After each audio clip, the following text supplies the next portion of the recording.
My name is YANKS DARBOE. What I want to explain is this. This is just a classic example of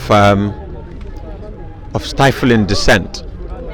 That the government quite simply wants to provoke the 3 years Jotna, Operation 3 years Jotna concerned citizens into reactions.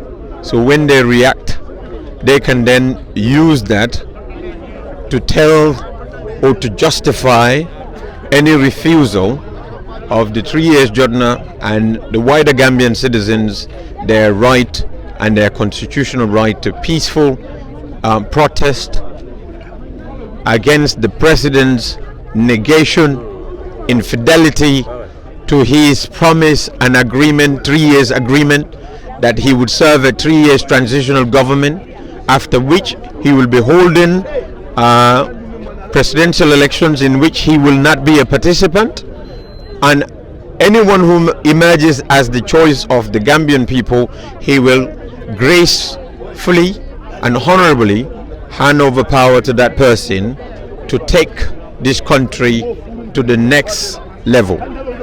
Now, the president and his cronies at the State House are using the police, the Gambia police force, in the same way as the previous regime used the military, the NIA and other security apparatus in order to suppress and to stifle dissent. This is exactly what is happening here. The police cannot even tell us under what section of what laws they are acting to require us to seek a permit in order to hold this event. This is not a demonstration. This wasn't a protest. This is a fundraising event where it's going to be a music event. It's going to be an entertainment program. But they want a permit for that. The only excuse they come up with is that this is a public ground.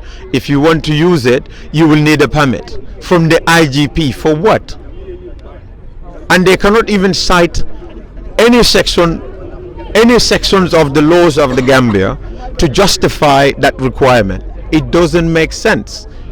Anybody, any reasonable Gambian will know that this is persecution. A classic example of it. That is what is happening in this Gambia.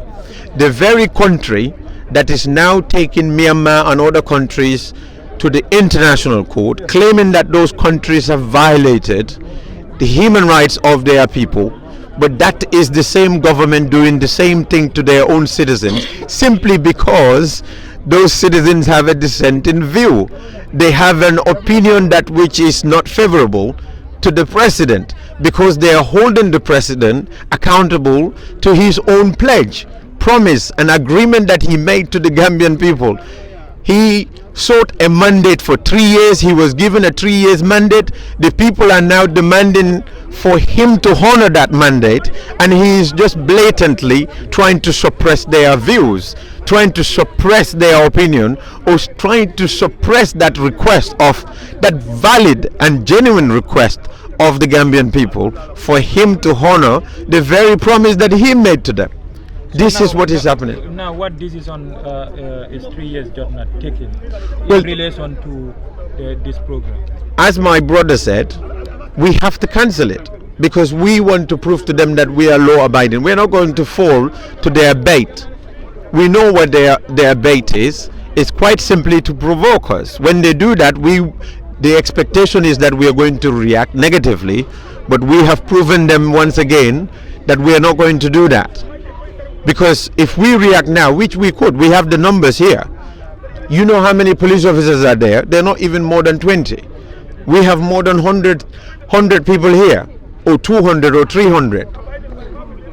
We could react, and then we could do what we want to do here. But you know what will happen? Tomorrow the headlines will be 3 years Jotna in a fracas with the police. We don't want that. Because anything you can achieve through violence, you can achieve it through peace. India has been able to attain independence through peace, peaceful protest. We will make our case in the most peaceful way, and we will prevail because the power belongs to the people. And if people rise up, the world will listen. and the world will put much pressure on Barrow to yield to the demands of the people of the Gambia. Thank you very much. Thank you.